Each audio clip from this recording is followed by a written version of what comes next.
Hi there, I'm Tim Alston, and welcome to the 10 Commandments of Leadership. This is where we do two primary things, where we pause the video. That's what we do. Hey everyone, this is Tim Alston, and welcome to the 10 Commandments of Leadership. This is where we do two main things. This is where we educate, equip, and empower emerging leaders with God thought leadership. And this is also where we present current events and newsmakers in the light of biblical best practices. And today is no exception. For this bonus video for Shoeshine Media, I have an important question to ask you. What do a teenage shepherd boy with a slingshot and a 33-year-old social democrat from Queens, New York have in common? What they have in common is that they both defeated giants. That's right, they both defeated giants. Let me share that with you at this time. Okay, let's see, doing here. Folks, I'm still rocking. I'm still shaking. In fact, the political world is noticeably shaking and somewhat disturbed, not just on the right, but also on both sides of the aisle by what's being called the historic upset in New York City. And what is that? Is that last week, 33-year-old state assemblyman Zoran Mamdani Zoran Mamdani. He stunned the political establishment by besting not just one, but two giants. He bested number one, three-time Governor Andrew Cuomo, as well as the sitting mayor, Eric Adams. Just let that sink in for a moment. Last week, 33-year-old New York State Assemblyman Zoran Mamdani defeated not just one, but two giants, two political giants. And those two Goliaths were three-time Governor Andrew Cuomo and sitting Mayor Eric Adams. In this sense, Mamdani was the man who was polling at just 1% just weeks before the vote was taken.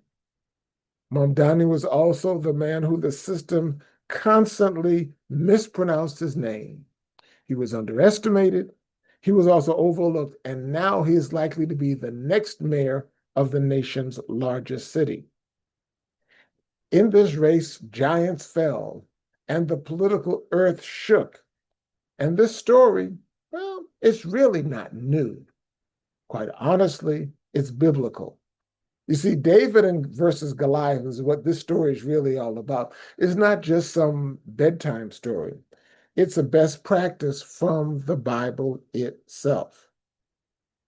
And perhaps no one captured this story for the contemporary reader and the contemporary observer better than Malcolm Gladwell in his 2013 book, David and Goliath, Underdogs, Misfits, and the Art of Battling Giants. As Malcolm Gladwell wrote, he said, giants are not just what we think they are. The same qualities that appear to give giants strength are often a great source of their weakness. He goes on to say that being an underdog can make possible what might otherwise seem unthinkable. That, in a nutshell, is Zoran Mamdani. I mean, he didn't have Goliath's armor. Instead, he had TikTok. He didn't have a dynasty's war chest. He simply had 20,000 donors. In fact, by comparison, Andrew Cuomo raised over $4 million from big donors. And Mamdani, he raised about only 1.7 million from the little people. but he ran on boldness. He ran his campaign on boldness in terms of items like rent freezes and fair, free transit and economic dignity. He listened. He knocked on doors. He fought in the alleys, but not in the ivory towers. And he reminded me of something else that Malcolm Gladwell said. This is why do we automatically assume that the battle belongs to the giants? Gladwell went on to say that underdogs win all the time. He said, why do we assume that being smaller and poorer is a disadvantage? To go one step further, Leticia James, who is the Attorney General for the state of New York, made an Obama comparison. She said they mispronounced his name, too. They called him inexperienced, too. It reminds me of someone who once ran on hope and change, and Obama won, and so did Mamdani. Meanwhile, Cuomo, who was that once feared political icon, backed by the elite Democrats and the big name donors, was undone, not by scandal this time, but by disconnect. You see, ego-holism shows up in two different ways in this contest. Inflated egos assume that they can't lose, while deflated egos believe that they can't win. And Mamdani rejected both of those by using what I call the TOP, the top model. First of all, he targeted the problem, and the problem was an establishment that was deaf to the people. Number two, O, he owned the problem. He had less money, he had less media, and he had less clout. And then P, what he also did was he proceeded to take actions. Grassroots, humility, and truth-telling. That's the TOP, the top model, in motion. And here's the kicker.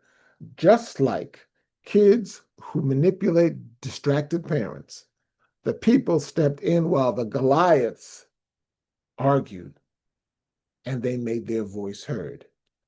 So if you're a leader today, let me ask a couple of questions, 3 questions. Number one, don't assume that your armor is going to win your battles for you.